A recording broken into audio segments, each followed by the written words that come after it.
അരവിന്ദ് കെജ്രിവാളിന്റെ രാജി ആവശ്യപ്പെട്ട ഡൽഹിയിൽ ബിജെപിയുടെ പ്രതിഷേധം. അതേസമയം രാഷ്ട്രീയ നാടകവുമായി എഎപിയും. പ്രധാനമന്ത്രിയുടെ വസതിയിലേക്ക് നടന്ന മാർച്ച് പോലീസ് തടഞ്ഞു. ഡൽഹിയിൽ നിന്ന് ജിഷ്ണു കൃഷ്ണൻ ചേരുന്നു. ജിഷ്ണു, ഏത് രീതിയിലുള്ള പ്രതിഷേധങ്ങളാണ് നിലവിൽ നടക്കുന്നത് അവിടെ?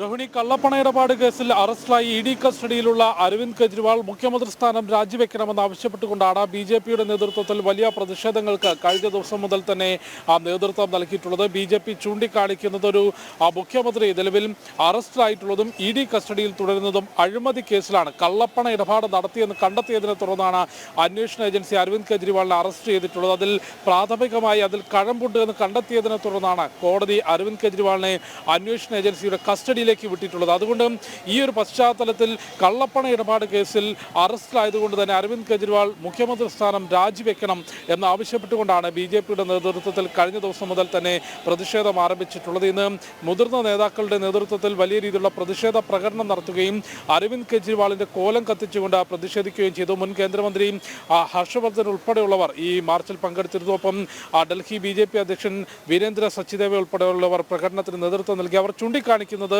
നിയമപരമായി നോക്കുമ്പോഴും ഇത്തരത്തിൽ അഴിമതി കേസിൽ കള്ളപ്പണ ഇടപാട് കേസിൽ അറസ്റ്റിലായ ഒരാൾക്ക് എങ്ങനെയാണ് ജയിലിൽ ഇരുന്നു കൊണ്ട് അല്ലെങ്കിൽ ഇഡി കസ്റ്റഡിയിൽ ഇരുന്നു കൊണ്ട് ഭരണം നിർവഹിക്കാൻ സാധിക്കുക? അതുകൊണ്ട് അരവിന്ദ് കെജ്രിവാൾ രാജിവെക്കണമെന്ന ആവശ്യമാണ് ബിജെപി ഉന്നയിക്കുന്നത്. ഇത് സംബന്ധിച്ചുള്ള പരാതി ലഫ്റ്റനന്റ് ഗവർണർ വി.കെ. സക്സേനയ്ക്ക് ബിജെപി നൽകിയിട്ടുണ്ട്. അതിന്റെ നിയമവശം ലഫ്റ്റനന്റ് ഗവർണർ പരിശോധിക്കും എന്നുള്ളതാണ് മനസ്സിലാക്കുന്നത്. അതേസമയം അരവിന്ദ് കെജ്രിവാളിന്റെ രാജിയിൽ പ്രതിഷേധിച്ചുകൊണ്ട് ഇന്നും ആം ആദ്മിയുടെ പ്രതിഷേധമുണ്ടായി.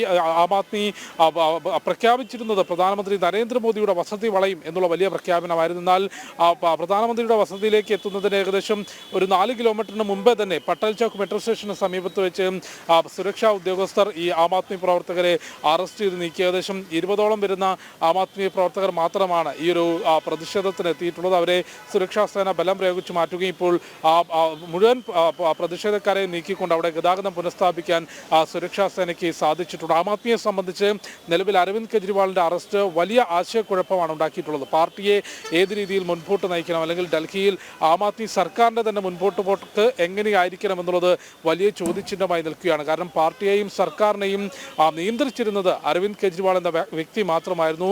തന്നോളം പോകുന്ന ഒരു നേതാവിനെ വളർത്തിക്കൊണ്ടുവരാൻ, അല്ലെങ്കിൽ ഈ പാർട്ടിയിൽ തന്നെ മറ്റ് തീരുമാനങ്ങൾ എടുക്കാനുള്ള നേതാക്കളെ വളർത്തിക്കൊണ്ടുവരാൻ അതൊരു കമ്പനി കണക്കെയായിരുന്നു ആം ആദ്മിയെ അരവിന്ദ് കെജ്രിവാൾ മുൻപോട്ട് കൊണ്ടുപോയിട്ടുള്ളത്. അതുകൊണ്ട് തന്നെ വലിയ തിരിച്ചടി അരവിന്ദ് കെജ്രിവാളിന്റെ അറസ്റ്റ് ആം ആദ്മിക്ക് ഉണ്ടായിട്ടുണ്ട്. രാഷ്ട്രീയപരമായും നിയമപരമായും കനത്ത തിരിച്ചടി. ഒപ്പം ലോക്സഭാ തെരഞ്ഞെടുപ്പ് അടുത്ത അതിന്റെ പ്രചാരണ ചൂടിലേക്ക് രാജ്യം കടക്കുമ്പോൾ ആം ആദ്മിയുടെ മുഖ്യമന്ത്രി ജയിലിൽ അല്ലെങ്കിൽ എൻഫോഴ്സ്മെന്റ് ഡയറക്ടറേറ്റ് കസ്റ്റഡിയിൽ ഇരിക്കുന്നത് ആം ആദ്മിക്കും ഒപ്പം പ്രതിപക്ഷ മുന്നണിക്കും കനത്ത തിരിച്ചടി ഉണ്ടാക്കിയിട്ടുണ്ട്. നിലവിൽ കോൺഗ്രസ് ഉൾപ്പെടെയുള്ള പ്രതിപക്ഷ കക്ഷികൾ ആം ആദ്മിക്ക് പിന്തുണ നൽകുന്നുണ്ട്. പക്ഷേ അതിൽ ഏറ്റവും വലിയ വിരോധാഭാസം കഴിഞ്ഞ ദിവസങ്ങളെല്ലാം നമ്മൾ ചൂണ്ടിക്കാട്ടിയിരുന്നത് അരവിന്ദ് കെജ്രിവാളിനെതിരെ ഈ അഴിമതി ആരോപണത്തിൽ ആദ്യം പരാതി നൽകിയിരുന്നത് കോൺഗ്രസ് ആയിരുന്നു. മധ്യനിലയത്തിൽ കോടിക്കണക്കിന് രൂപയുടെ അഴിമതി നടന്നിട്ടുണ്ട് എന്ന് ചൂണ്ടിക്കാണിച്ചുകൊണ്ട് ലഫ്റ്റനന്റ് ഗവർണർ വി.കെ. സക്സേനയ്ക്ക് കോൺഗ്രസ് പരാതി നൽകിയിരുന്നു. എന്നാൽ ഇന്ന് രാഷ്ട്രീയ ലാഭം മുൻനിർത്തിക്കൊണ്ട് അതല്ലെങ്കിൽ കേന്ദ്ര സർക്കാരിനെതിരെ അരവിന്ദ് കെജ്രിവാളിന്റെ അറസ്റ്റ് ഒരു ആയുധമാക്കി ഉപയോഗിക്കാം എന്ന കണക്കുകൂട്ടലിലാണ് കോൺഗ്രസ് ഉൾപ്പെടെയുള്ള പ്രതിപക്ഷ കക്ഷികൾ ആം ആദ്മിക്ക് നേതൃത്വം നൽകുന്നത്. ഏതായാലും പ്രധാനമന്ത്രിയുടെ വീട് വളയുമെന്ന പ്രഖ്യാപനമായിരുന്നു ആം ആദ്മി നടത്തിയതെങ്കിലും അതിന്റെ ഒരു 4-5 കിലോമീറ്റർ മുമ്പേ വെച്ച് തന്നെ ആം ആദ്മി പ്രവർത്തകരെ പോലീസ് അറസ്റ്റ് ചെയ്ത് നീക്കിയിട്ടുണ്ട്. ഒപ്പം അരവിന്ദ് കെജ്രിവാളിന്റെ രാജി ആവശ്യപ്പെട്ടുകൊണ്ട് രാജ്യ തലസ്ഥാനത്ത് ബിജെപിയുടെ പ്രതിഷേധവും ശക്തമായിട്ടുണ്ട്. രോഹിണി. ശരി, ജിഷ്ണു കൃഷ്ണനാണ് വിവരങ്ങൾ നൽകിയത്.